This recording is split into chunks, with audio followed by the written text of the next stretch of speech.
ರಾಜ್ಯದ ಹಲವು ಕಡೆ ಲೋಕಾಯುಕ್ತ ಅಧಿಕಾರಿಗಳು ದಾಳಿ ನಡೆಸಿದ್ದಾರೆ. ಧಾರವಾಡದಲ್ಲಿ ಸರ್ವೆ ಇಲಾಖೆಯ ಸೂಪರ್ವೈಸರ್ ಸೋಮಲಿಂಗಪ್ಪ, ಸರ್ವೆ ಇಲಾಖೆಯ ಸೂಪರ್ವೈಸರ್ ಮನೆ ಮತ್ತು ಕಚೇರಿಗಳ ಮೇಲೆ ಇದೀಗ ಏಕಕಾಲಕ್ಕೆ ದಾಳಿ ಮಾಡಲಾಗಿದೆ. ಆದಾಯ ಮೀರಿ ಆಸ್ತಿ ಗಳಿಸಿರುವ ಆರೋಪ ಹಿನ್ನೆಲೆ ಇದೀಗ ದಾಳಿ ಮಾಡಿದ್ದಾರೆ.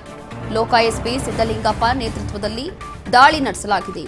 ನಗರದ ಭಾರತೀನಗರ ಬಡಾವಣೆಯಲ್ಲಿರುವಂತಹ ಮನೆ, ಐಸ್ ಗೇಟ್ ಬಳಿ ಇರುವಂತಹ ಸರ್ವೆ ಕಚೇರಿ ಮೇಲೆಯೂ ಕೂಡ ಅಧಿಕಾರಿಗಳು ದಿಢೀರಾಗಿ ದಾಳಿ ನಡೆಸಿದ್ದಾರೆ. ಬೆಳಗಾವಿ ಜಿಲ್ಲೆಯ ಮುರಗೋಡದಲ್ಲಿನ ಮನೆ ಮೇಲೂ ಕೂಡ ದಾಳಿ ನಡೆಸಿದ್ದಾರೆ.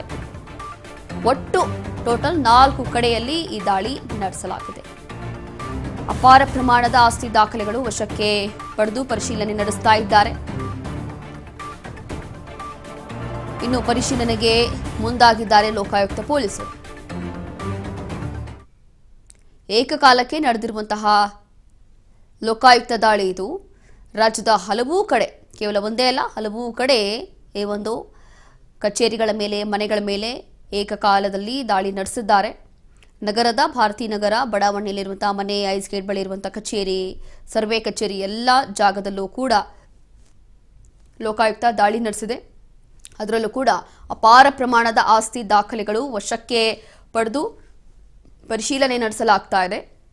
ಅಪಾರ ಪ್ರಮಾಣದ ಆಸ್ತಿ ದಾಖಲೆ ಅಂತಂದ್ರೆ ಇದರಲ್ಲಿ ಬಹುಶಃ ಅವರು ಅದೆಲ್ಲವೂ ಕೂಡ ಲೀಗಲ್ ಆಗಿರ್ಬೋದಾ, ಇಲ್ಲೀಗಲ್ ಆಗಿರ್ಬೋದಾ, ಅಥವಾ ಅಷ್ಟೊಂದು ಅಪಾರ ಪ್ರಮಾಣದ ಆಸ್ತಿ ಇವ್ರು ಗಳಿಸಿದ್ದಾರೆ ಅಂತಂದ್ರೆ ಆ ಒಂದು ಆಸ್ತಿ ಹೇಗೆ ಬಂತು, ನಿಜವಾಗ್ಲೂ ಇಷ್ಟೊಂದು ವರ್ಷದಲ್ಲಿ ಇವ್ರಿಗೆ ಇನ್ಕಮ್ ಇತ್ತಾ, ಅಥವಾ ಇವರು ಏನು ಕೆಲಸ ಮಾಡ್ತಿದ್ದಾರೆ, ಇವ್ರು ಕೆಲಸ ಮಾಡ್ತಿದ್ರೆ ಇವ್ರ ಸಂಬಳ ಎಷ್ಟಿರ್ಬೋದು, ಹೀಗೆ ಪ್ರತಿಯೊಂದು ಕೂಡ ಕೆದಕ್ತಾ ಹೋಗ್ತಾರೆ. ಲೋಕಾಯುಕ್ತದವರು ಯಾವುದೇ ಕಾರಣಕ್ಕೂ ಬಿಡೋದಿಲ್ಲ, ಎಲ್ಲವೂ ಕೂಡ ಜಾಲ ಆಡ್ಬಿಡ್ತಾರೆ.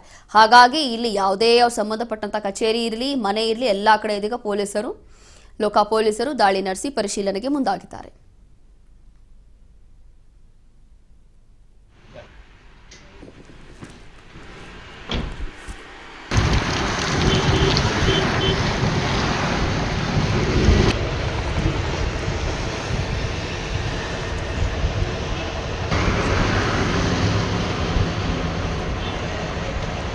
ಇನ್ನು ಶಿವಮೊಗ್ಗದಲ್ಲೂ ಬೆಸ್ಕಾಂ ಎಇಇ ಮನೆಯಲ್ಲೂ ಕೂಡ ತಲಾಶ್ ಮಾಡಲಾಗಿದೆ.